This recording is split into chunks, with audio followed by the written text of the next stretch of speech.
Hi, this is Scott. It's been a while since I've been on. If you saw my last video, you know life is complicated. But I really wanted to get and do more this year, and basically Panasonic has come out with a new camera. It has been leaked with specs, and that is the S5II. If you've watched my videos, you know I owned Fuji and Panasonic, and I had to make a tough decision between which camera to keep and which camera to sell, because I had medical bills that needed to be paid. And essentially, for me, nothing against Fuji, I chose to keep the Panasonic S5. I loved it ergonomically, and the quality and the ISO quality particularly, but of course it was not perfect, and I said at the time I might regret it, because I kind of viewed Fuji needed to do things and Panasonic needed to do things, and it was all going to be, what's it going to look like next year, what are they going to come out with. And again, with Panasonic there was a little bit of worry of, are they going to come out with something? But they have.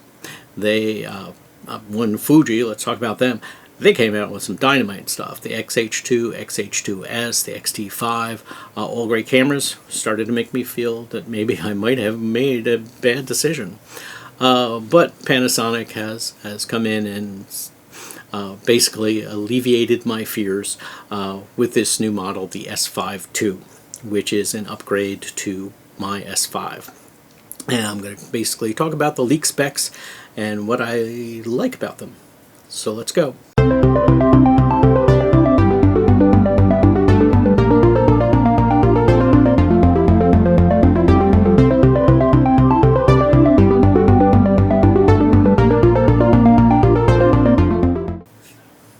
Big news is Panasonic has finally adopted phase detect autofocus. Of course, we haven't seen the camera, we don't know if it's good, but we hope, and I hope that Panasonic will do better than some, and right out of the gate with their first version of phase detect, that it will be glorious. But again, well, we're going to find out. January 4th, all those lucky bloggers who got to go to Tokyo and review the camera will hopefully tell us what we need to know. But let's talk about what we do know. And let me go ahead and put on my glasses. So we know it's phase detect. It's phase detect, contrast, but DFD is still in the mix. Don't know how that all works out, but we'll accept that. Again, it is an S5 upgrade. It is very similar to the S5 in basic functions and look. It is ever so slightly bigger, ever so slightly heavier. Probably most to be seen in the viewfinder area. And that makes sense because beyond phase detect that we wanted, some people were really sad that it did not have the S1, S1R, S1H OLED finder in it. But now that's changed. Now we get an OLED finder with 3.68 million dots. So although I didn't find the, you could say, below standard at the time viewfinder that they put in, because the optics and everything were still very good, so I didn't in use feel that I was suffering because of it. So that's great. New viewfinder, who can complain? Other side of that is, I believe it has the same battery.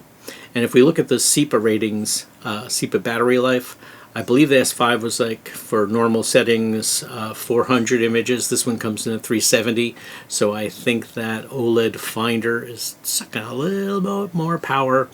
And using the same battery, we're going to get a little bit of loss. But I think that's acceptable amount of change. The other big thing for some of us who are into video and who use monitors on their cameras like I do, is that it has an HDMI Type A. It's the original. It is the big HDMI connector. So anyone who has had troubles, I never did, but I don't use it as much and as rough as some others do. So I've never broken mine, but I have heard stories of other people who have broken theirs. So they will be very happy to now have a full-size HDMI to plug into. Some people are unhappy because it reportedly, I can talk, has SD only card slots. I guess some people were hoping for CF Express. Personally, I'm okay with SD. Maybe next time around. You know, I think SD handles pretty much everything that the camera can put out, and SD cards are cheaper. Plain and simple. CF cards are maybe good and fast, but they're expensive and they take up more space. So I'm quite content with SD cards. Again, when I do video and I'm doing something at a professional level, I'm using a monitor, I'm using my Ninja 5, and I'm probably going to record onto that. So I'm okay with that. Other people may not be. There are two models I should mention. There's an S5II and an S5IIX. The big difference I think between the cameras is that the X has features for connecting wirelessly and transmitting its video signal, akin to, I believe, the GH5S was the model that was kind of like made for bloggers and live blogging with those kind of features. I expect you will pay more for that. I'm pretty much sticking with talking about the S5II, not the X here, because that's the one that applies to most of us, and particularly to me. So, going from there, we've done the viewfinder, SD cards, HDMI Type A, same battery. The drive mode, I think, is in AFC is 7 frames per second. I believe that was the same as the S5. If it's AFS, it goes up to 9 frames per second, so that's a little faster. Not much. If you go into electric, AFC will then give you 8 frames per second, but obviously when you're in the electric finder, you have, or the electric shutter, excuse me, you have potential issues of rolling shutter, and right now we don't know if there's anything to improve that rolling shutter, or whether we're going to get similar to the S5. So could be a problem using electronic shutter, and in cases where there's a lot of movement and such. The other thing is interesting, we're usually familiar with NTSC versus PAL. I think they've kind of thrown that language away because they talk about in the notes system frequency now.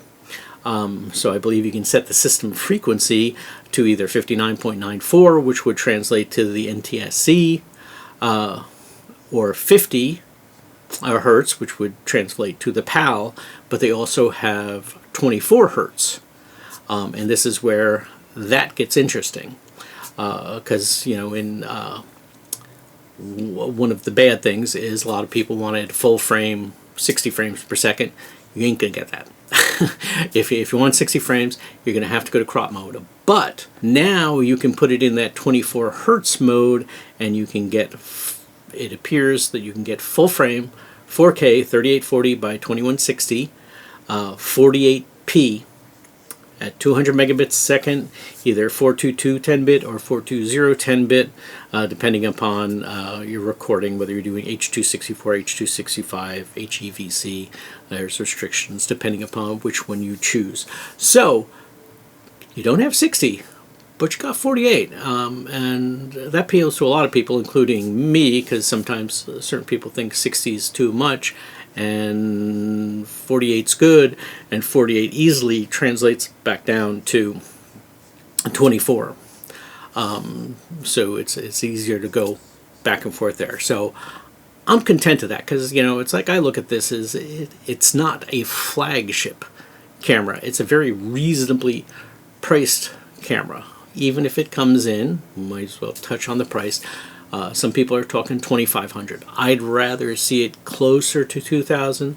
I think it's probably unreasonable for me to suspect that it would be the same price as the S5, which was around $2,000. But we can hope, because I think if they price it really aggressively, they have an opportunity to get market margins, and then they can sell lenses. And I think it would be, as far as the health of the company and of selling cameras, for them to get a larger market share would be a positive thing. I think all of us, especially with all the doomsayers around, worried. You know, it's like people would doomsay about Nikon. I was like, Nikon's not going to die tomorrow. And then they came out the Z9, which I have touched one and used one. It's a dynamite camera. In a different world, maybe I'd get one, but I don't have that kind of money to spend on a camera. So I'm really content with my S5, and I'm even more content with what we're looking at this S5II. So that's pretty much it. We got that phase detect. We got Type A full-size HDMI. We have a 4K 48p.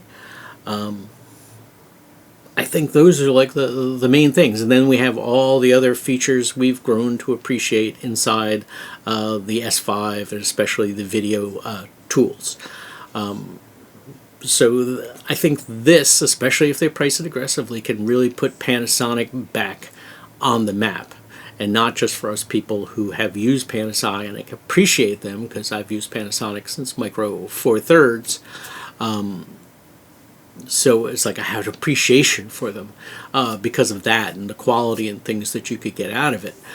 So they have a following, fan club, if you will. But it's like I don't get caught to a brand going, oh yeah, this is my brand, I'm gonna live or die by, Fuji or Sony or Canon. It's like I've had Canon in the past, like my Canon, but it was a long time ago. But now I like Panasonic for me. I just love the ergonomics. I love the menus. To me, it's just the whole package. So hopefully the S5II will put on the map. We will find out more on January 4th, or if there's anything that we're not going to be happy with. But I think Panasonic will really, this is an important release for them, more important than one might think. So hope to see you January 4th, and I'll be looking, and we'll all be looking to see just what that S5II looks like. Again, I will be doing more videos, so please like and subscribe, and I'll talk to you next time. Bye.